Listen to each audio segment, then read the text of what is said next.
Recently, a group of tourists in a cave in Guizhou, China, found two American-made power generators that had been running for over 80 years and were still in operation.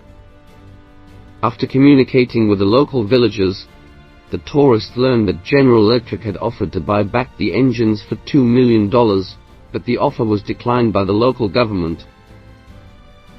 So where did these generator sets come from, and why did General Electric want to buy them back? Let's learn about this story.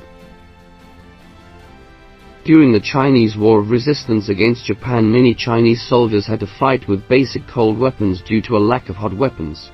In order to solve this problem, the Chinese government decided to build a military factory to manufacture weapons, one of which was built in the cave mentioned above.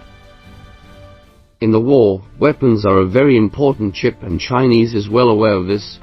Therefore, building a military factory in a cave can effectively hide the location of the military factory and avoid attacks by the Japanese army.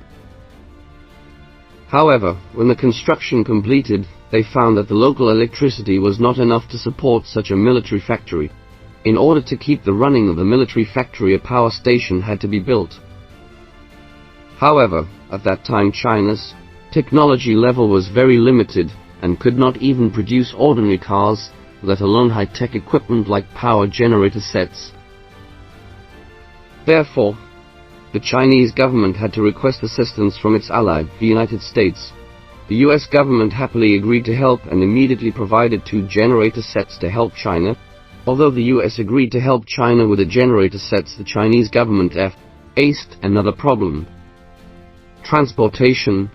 At the time, the Japanese army had blockaded the coastline, so it was very difficult to safely transport the 2 generator sets from the US to China. In the end, after discussions between China and the United States, they decided to dismantle the generators.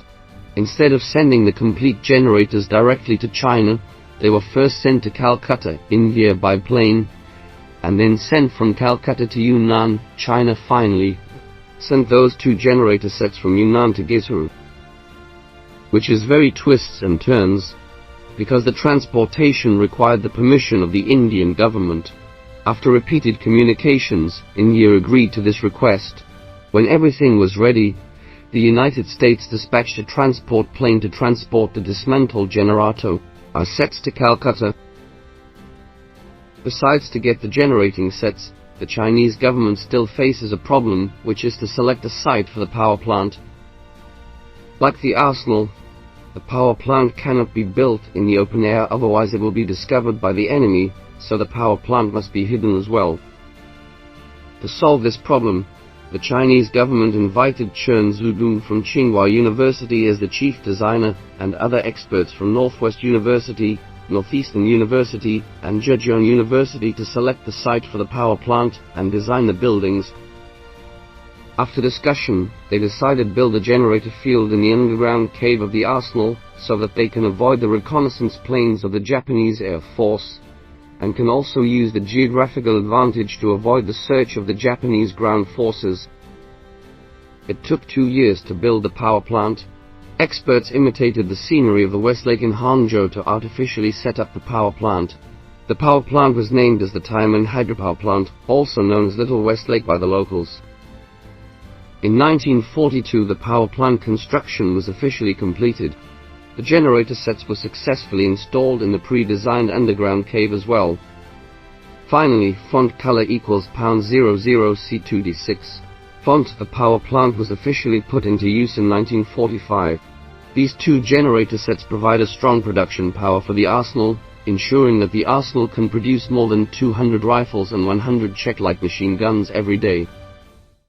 After the war, the government no longer needed this arsenal to manufacture weapons, so this power plant began to provide electricity for city lighting. The Taimen power plant was put into use from 1945 until 2002. This power plant has been operated to provide continuous power supply to the nearby villages. They can generate about 270 kilowatt-hours per year. In 2006, they were listed as a provincial key cultural relic protection unit by the Guizhou provincial government and became a cultural relic under protection. So far, these two generator sets, that took more than 60 years for the power station, were officially stopped generating electricity. Although the power plant is no longer in use, the generators in this power plant can still be launched. Both generators are manufactured by General Electric of the United States. In 1999, General Electric got known that China still kept their generators from 1942. They sent several staff to Guizhou for investigation, and even offered a high price of $2 million to buy back these two generators as a symbol of its own corporate culture. However, this proposal was declined by the Tugs County government. The government believed that these two generator sets had witnessed history after all. They were cultural relics left over from the anti-Japanese war in China, and their value should not be measured by money. Today, the Tianmen hydropower plant has become a local tourist attraction. Now, with the acceleration of China's industrialization process, the generator set technology has also begun to mature, and began to compete with other countries' brands in the international market. As a 10-year-old generator set manufacturer, GB Power has rich experience in formulating solutions, and its products have been sold in 120 major countries around the world. Moreover, GB Power's super silent type generator sets have won wide acclaim from customers in the market. GB Power has close and stable cooperation with top engine brands such as Perkins, Cummins, Deutz, Kubota, Mitsubishi. Whether it is now or in the future, if you need a power solution, GB Power must be your reliable partner.